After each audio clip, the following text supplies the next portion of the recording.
Thomas, Clayton, Hazley, Wright, Mitchell, Walker, and Honeywell.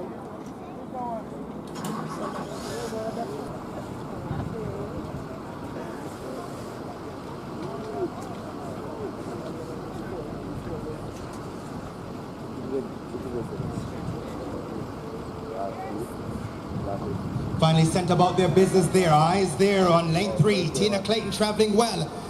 Right beside her too, we see Hazley of Immaculate Conception, but the movements are quick and the pack is close as they come into the straightaway. Clayton distinguishing herself. Homer Technicals right, trying to make some ground, but Tina Clayton blazing the track. Immaculate Conception's Hazley trying to come through, but no question about it. Look at the time. Flash time, 23.58 seconds. Negative 1.5 meters per second. The wind speed, 23.63 seconds for Tina Clayton of Edwin Allen.